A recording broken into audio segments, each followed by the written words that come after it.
Life is our biggest adventure. And if this is truly the case, are you doing everything that you can to actually live it? So, every year I try and go someplace I've never been before. Here's a rundown of my year of travel. I started off my summer in Bombay and experienced its monsoons for the very first time. I jetted off to Singapore and spent a few days just taking in the sights and sounds while cruising around downtown. I landed up surfing on the beaches of Bali, riding my bike amidst rice fields and just embracing the nomadic vibe and amazing cafe culture. And finally, I was in the misty South Indian hill station of Kodaikanal, popularly called Princess of Hills. The onset of my Bombay visit was filled with dark, gloomy skies and the never-ending rain.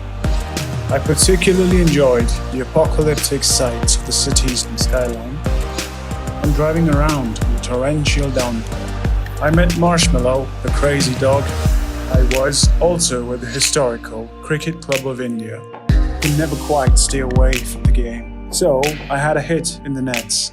I met my friends and indulged in the city's food and drink. There were finally blue skies on my last day in Bombay. I got to see and experience monumental landmarks like the Taj Hotel, the India Gate, and just the entire charm of South Bombay. I flew out of Bangalore to my first overseas destination, Singapore. Arriving into the brand new Jewel Changi Airport was an enchanting experience.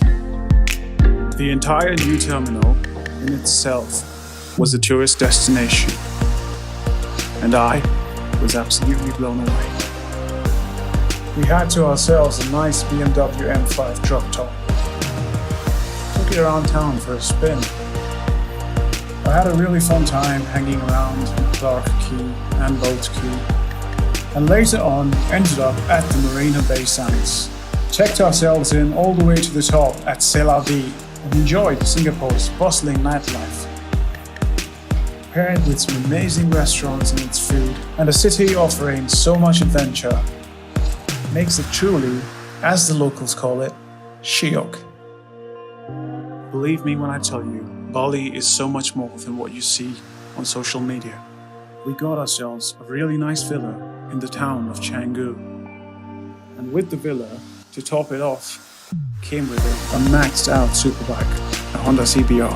And I, through rice paddies, took it for a spin all around town in just a great nomadic vibe. Spent a lot of time on the beach, surfing and catching waves. The culture and heritage around town was absolutely amazing. And the food was out of this world. Rich in healthy and plant-based options. Exactly how I like it. We went to an exciting skate park called Pretty Poison. And I was a recipient of invitation from two special beach clubs. First one, Potato Head in Seminyak, which offered spectacular sunsets from its infinity pool overlooking straight into the beach. And secondly, to Finn's Beach Club in Canggu. This, I would say by far, is the best beach club that I've ever been to in the world. Bali's nightlife was also quite a spectacle. We hit up a lot of clubs around town, my favorites being Motel Mexicola and this, La Favela. It was so outrageously good that we ended up there every night. I've never felt such a vibe any other club I've been to. It's the best experience at a club I've ever had. Sunsets in Bali are the ultimate golden hour. While I certainly appreciated Bali for its relaxed vibe, I left Bali wanting more.